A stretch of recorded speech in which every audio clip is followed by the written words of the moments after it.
ಇವತ್ತು ನಾವು ಬಂಕಾಪುರ ಚೌಕ್ನಲ್ಲಿ ಶಾಸಕರಾದ ಪ್ರಸಾದ್ ಅಬ್ಬಯ್ಯವರ ಸಲುವಾಗಿ ಒಂದು ಪ್ರತಿಭಟನೆ ಮಾಡ್ತೀವಿ. ಅದು ಯಾಕಪ್ಪ ಅಂತಂತಂದ್ರೆ, ಏನಿ ನಮ್ಮ ಶಾಸಕರಾದ ಪ್ರಸಾದ್ ಅಬ್ಬಯ್ಯನವರು ಇದು 3 ಬಾರಿ 22ನೇ ಕ್ಷೇತ್ರದಲ್ಲಿ ಶಾಸಕರಾಗಿ ಗೆಲ್ತಾರೆ. ಆದರೆ ಇವರು ಇನ್ನೊಂದು ಹೇಳ್ಬೇಕಂತಂದ್ರೆ, ಸಾಮಾನ್ಯವಾಗಿ ಅಂತ ಹೇಳಲ್ಲ, ಸುಮಾರು ಅಜಗಜಾಂತರ ಮತಗಳಿಂದ ಗೆದ್ದು ಇವತ್ತು ಶಾಸಕ ಒಂದು ಜನಪ್ರಿಯ ಹರಿಕಾರರಾಗಿ ಕೂಡ ಆಗಿರ್ತಾರೆ. ಅಂಥದ್ರಲ್ಲಿ ಇವತ್ತು ನಮ್ಮ ಮುಖ್ಯಮಂತ್ರಿಗಳು, ಉಪಮುಖ್ಯಮಂತ್ರಿಗಳು ಇವರ ಹತ್ರ ನಾವು ಮುಖ್ಯಮಂತ್ರಿಗಳ ಹತ್ರ ಕೇಳ್ಕೋಬೇಕಾಗಿರೋ ವಿಷಯ ಏನಪ್ಪಾ ಅಂತಂದ್ರೆ, ಡಿ ಕೆ ಶಿವಕುಮಾರ್ ಸರ್ ನೋಡಿ, ನಮ್ಮ ಶಾಸಕರು ಪ್ರಸಾದ್ ಅಬ್ಬಯ್ಯನವರು ಈ ಹುಬ್ಬಳ್ಳಿ ಧಾರವಾಡ 72ನೇ ಕ್ಷೇತ್ರ, ಅದು ಒಂಥರ ತುಂಬಾ ಸ್ಲಮ್, ಅಂದ್ರೆ ಕಸ ಇರೋ ಥರ ಇತ್ತು. ಅದನ್ನ ಇವತ್ತು ಒಂದು ಸುಸಜ್ಜಿತ ಒಂದು ವಾತಾವರಣ ತರ ಒಂದು ನಿರ್ಮಿಸಿಕೊಟ್ಟಿದ್ದಾರೆ.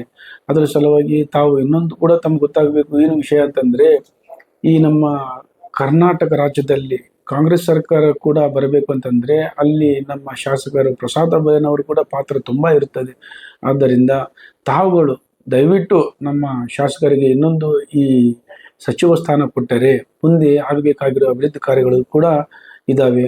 ಇವತ್ತು ಕೇವಲ 72ನೇ ಕ್ಷೇತ್ರ ಮಾತ್ರ ಅವರು ಅಭಿವೃದ್ಧಿಗೊಳಿಸಿದ್ದಾರೆ. ಅದೇ ತಾವೇನಾದರೂ ಸಚಿವ ಸ್ಥಾನ ಕೊಟ್ಟರೆ ನಮ್ಮ ಧಾರವಾಡ ಜಿಲ್ಲೆ ಇನ್ನಷ್ಟು ಪ್ರಬಲವಾಗಿ ಇನ್ನೂ ಎತ್ತರಕ್ಕೆ ಮಟ್ಟದಲ್ಲಿ ಬೆಳೆಯುವಂತ ಒಂದು ಸಾಕ್ಷಿ ಆಗಲಿಕ್ಕೆ ಕಾರಣ ಕೂಡ ಆಗುತ್ತದೆ. ಆದ್ದರಿಂದ ಈ ಸಚಿವ ಸ್ಥಾನ ತುಂಬಾ ಅವಶ್ಯಕತೆ ಇದೆ ನಮ್ಮ ಧಾರವಾಡ ಕ್ಷೇತ್ರಕ್ಕೆ, ನಮ್ಮ ಧಾರವಾಡ ಜಿಲ್ಲೆಗೆ ಕೂಡ. ಅದರ ಸಲುವಾಗಿ ತಾವುಗಳು ಮುಖ್ಯಮಂತ್ರಿಗಳು ದಯವಿಟ್ಟು ತಮ್ಮಲ್ಲಿ ಕೇಳಿಕೊಳ್ಳುವ ವಿಷಯ ಏನಪ್ಪಾ ಅಂತಂದ್ರೆ, ಇನ್ನೊಮ್ಮೆ ನಮ್ಮ ಶಾಸಕರಾದ ಪ್ರಸಾದ್ ಅಬ್ಬಯ್ಯನವರಿಗೆ ಸಚಿವ ಸ್ಥಾನ ನೀಡಿ. ಇನ್ನೊಂದು ಅವರು ಸಾಮಾನ್ಯವಾಗಿರುವಂತ ಒಂದು ವಿಷಯವಲ್ಲ. ತಾವತ್ರ ಇನ್ನೊಂದು ತಾವು ಸಚಿವ ಸ್ಥಾನ ನೀಡದೇ ಇದ್ದಲ್ಲಿ ಮುಂದೆ ನಾವು ಕೇವಲ ಇವತ್ತು ಬಂಕಾಪುರ ಚೌಕ್ ಮಾತ್ರ ಬಂದ್ ಮಾಡಿದ್ದೀವಿ. ಇನ್ನೊಂದು ತಾವು ನೋಡ್ತಾನೆ ಇದ್ರಿ, ಮನೆಯಿಂದ ಹುಬ್ಬಳ್ಳಿಯಲ್ಲಿ ಪ್ರತಿಯೊಬ್ಬರು ಕೂಡ ಸಣ್ಣ ಹುಡುಗರಲ್ಲಿ ಹಿಡ್ಕೊಂಡು ದೊಡ್ಡವ್ರ ತರ ಅಲ್ಲಿವರೆಗೂ ಈ ಪ್ರತಿಭಟನೆ ಮಾಡ್ತಾನೆ ಇದ್ದಾರೆ. ಸುಮ್ಮನೆ ಒಬ್ಬರ ಸಲುವಾಗಿ ಇನ್ನೊಬ್ರು ಪ್ರತಿಭಟನೆ ಮಾಡ್ಬೇಕಂತಂದ್ರೆ ಅಷ್ಟು ಸಾಮಾನ್ಯವಾಗಿರೋ ವಿಷಯವಂತೂ ಅಲ್ಲ. ತಾವು ಕೂಡ ಹಿರಿಯರದಿರಿ. ಇದ್ರ ಸಲುವಾಗಿ ವಿಚಾರ ಮಾಡಿ ನಮ್ಮ ಶಾಸಕರಾದ ಪ್ರಸಾದ್ ಅಬ್ಬಯ್ಯನವರಿಗೆ ಸಚಿವ ಸ್ಥಾನ ನೀಡಬೇಕಂತೇಳಿ ತಮ್ಮಲ್ಲಿ ಕೇಳ್ಕೊಂತೀನಿ. ಜೈ ಭೀಮ್. ಕ್ಷಣ ಕ್ಷಣದ ಮಾಹಿತಿಗಾಗಿ ನೋಡ್ತಾ ಇರಿ ನೇಷನ್ ನ್ಯೂಸ್. ಕಾಮೆಂಟ್ ಮಾಡಿ, ಲೈಕ್ ಮತ್ತು ಶೇರ್ ಮಾಡಿ.